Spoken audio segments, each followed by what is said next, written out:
अस्सलाम वालेकुम dear students. हमारा आज का लेसन अमीबा इसकी जनरल स्ट्रक्चर है। ये अमीबा आप स्केच वाइज देख रहे हैं और अमीबा के डिफरेंट पार्ट्स भी आपको नज़र आ रहे हैं। मसलन इसमें सेल मेम्ब्रेन दिखलाई गई है। सेल मेम्ब्रेन के इनसाइड साइटोप्लाज्म है। साइटोप्लाज्म के इनसाइड न्यूक्लियस और न्यूक्लियस के अंदर दिया जाने वाला न्यूक्लियोलस भी ग्रीन कलर में आपको क्लियर कट नज़र आ रहा है। जबकि इसके साइटोप्लाज्म में दो किस्म के वैक्यूल्स हैं, एक को फूड वैक्यूल और दूसरे को कंट्रैक्टाइल वैक्यूल कहा जाता है। तो याद रखिए इसके साइटोप्लाज्म के भी फिर दो पोर्शंस हैं। Outer cytoplasmic portion that is near to the cell membrane उसे हम एक्टोप्लाज्म कहते हैं, जबकि inner cytoplasmic portion that is away from cell membrane and near to nucleus, cell membrane से दूर मगर न्यूक्लियस के करीबी पोर्शन पर एंडोप्लाज्म होता है। फिर इसमें रॉड लाइक या फिंगर लाइक साइटोप्लाज्म के प्रोजेक्शन, सेल मेम्ब्रेन के प्रोजेक्शंस होते हैं जिन्हें हम सूडोपोडिया कहते हैं। ज़रा इसकी डिस्कवरी और इसकी हिस्ट्री, इसके नॉमेनक्लेचर की तरफ भी हम चलते हैं। Let's say history of amoeba. The microscopic amoeba was first discovered by Augustus Johann Rosel von Resenhoff. तो ये एक लेंथी नाम है, ज़रा गौर पर करना पड़ेगा। जिस शख्स ने डिस्कवर किया था उसका नाम Augustus John Rosel von Rosenhof है। इसकी डिस्कवरी 1757 में की गई थी। Early naturalist referred amoeba as proteus animalcule, जो सबसे पहले नेचुरलिस्ट थे उन्होंने इसे जस्ट प्रोटियस एनिमलक्यूल के तौर पे लिया after the Greek God Proteus, और ये नाम अमूमन ग्रीक्स के गॉड प्रोटियस इंडिविजुअल के लिए लिया गया। वो could change his shape, God Proteus की एक करैक्टर था कि वो अपनी शक्ल चेंज कर लेता है। Same is with amoeba, amoeba भी अपनी शेप को चेंज करने की अहलियत रखता है। The name amoeba was given to it by Bory de Saint Vincent. Bory de Saint Vincent नामी शख्स ने अमीबाइब जैसा नाम इसे अफोर्ड किया, लगाया, और मिस्टर बोरे डी सेंट विंस्टन ने ये नाम Greek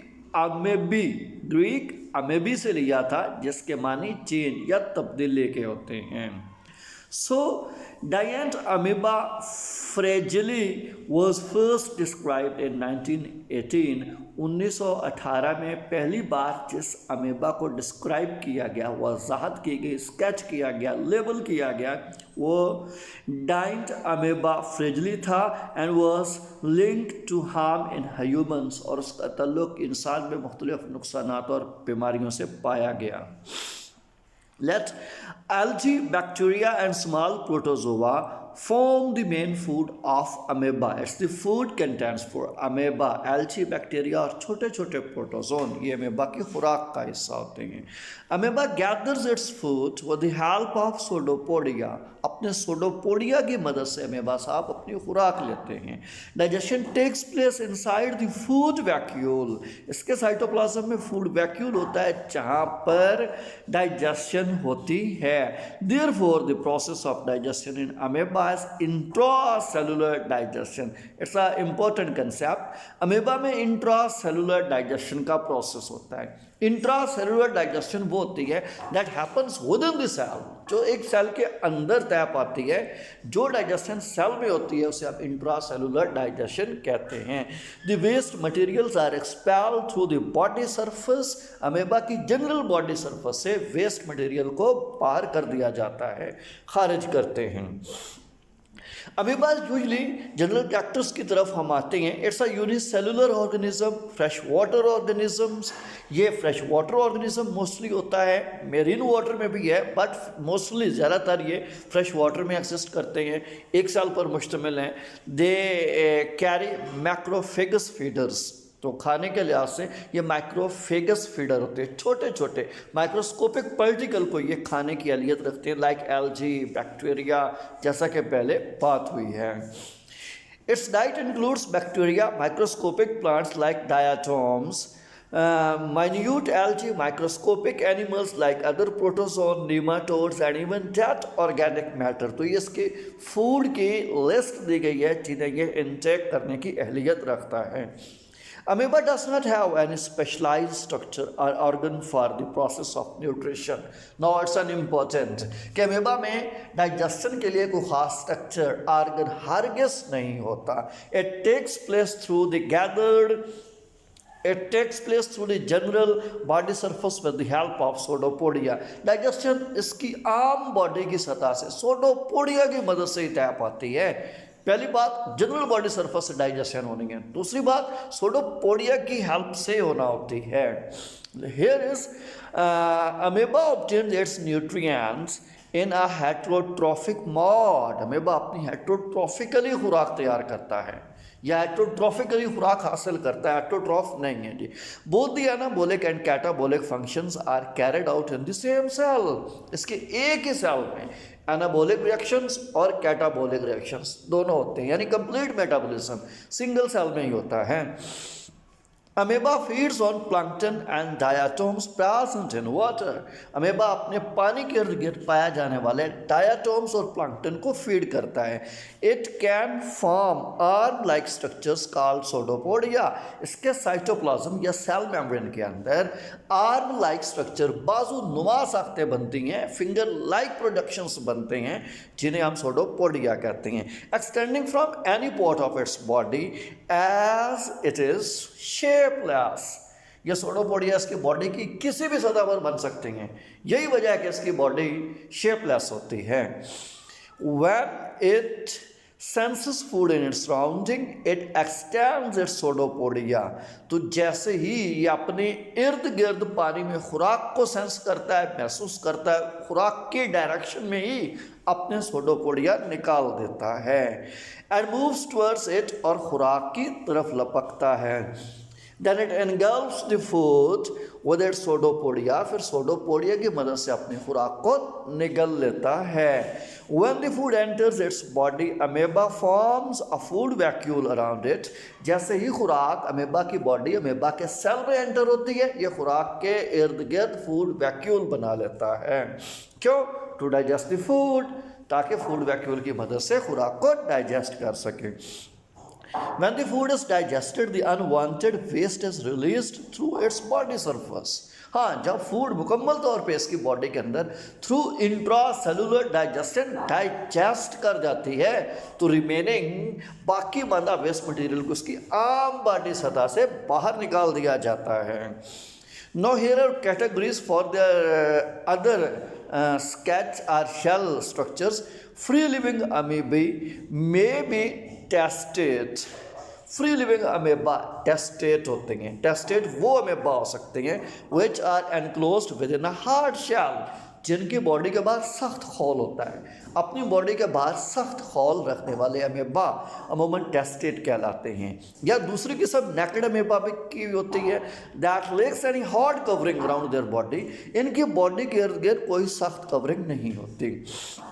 टेस्टेट amoebae shells are composed various substances. ये टेस्टेट अमेबी बहुत सारी मुख्तलिफ किस्म की अशिया के बने होते हैं। उनमें कैल्शियम, सिलिका और काइटिन ज़्यादातर मशहूर हैं।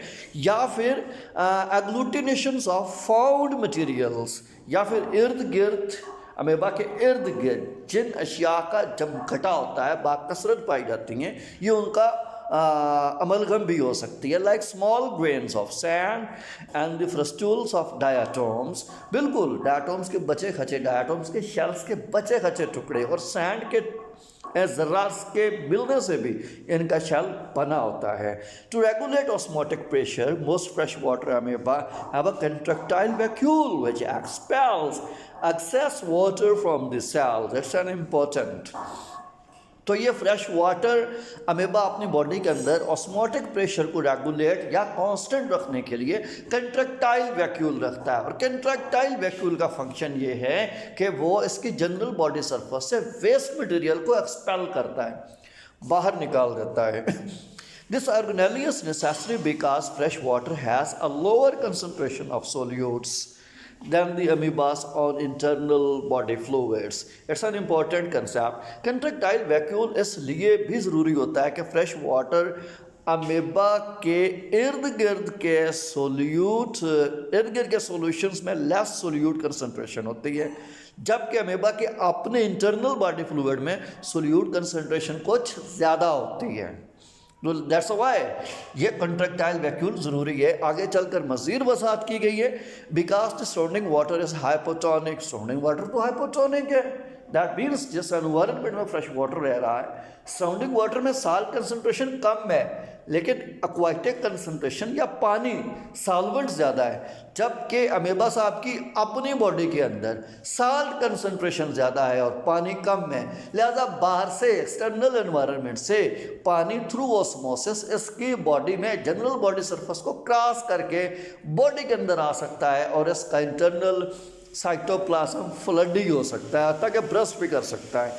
साथ लिखा गया है because the surrounding water is hypotonic with respect to contents of the cell, water is transferred across the amoeba cell membrane by osmosis. Same there, बाहर वाला पानी osmosis के जरिए सेल मेम्ब्रेन को क्रॉस करता है और इसके साइटोप्लाज्म में आ जाता है।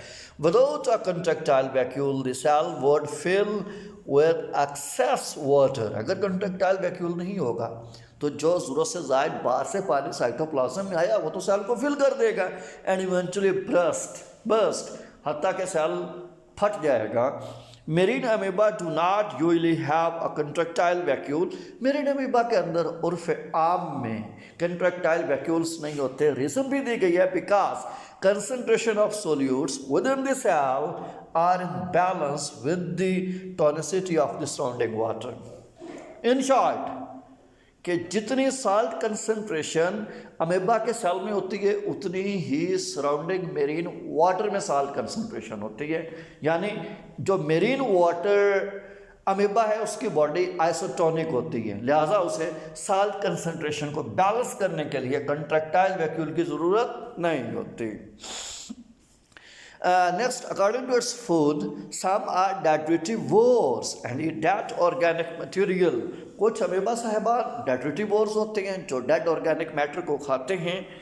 Amoeba typically ingest their food by phagocytosis. तो फैगोसाइटोसिस के जरिए बॉडी में फूड लाता है, extending pseudopodia to encircle and engulf life prey or particles of scavenged material.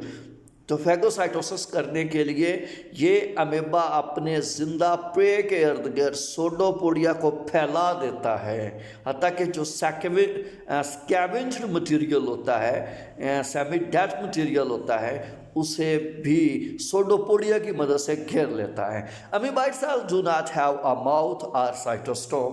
अब यह प्रॉब्लम है, अमीबा साहब के पास ना मुंह है ना ही साइटोसोम है। There is no fix place on the cell at which phagocytosis normally occurs.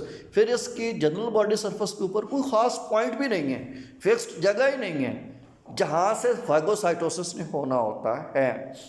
Some amoeba also feed by pinacocytes imbibing dissolved nutrients through vesicles formed within the cell membrane. तो कुछ अमीबा में pinocytosis होती है।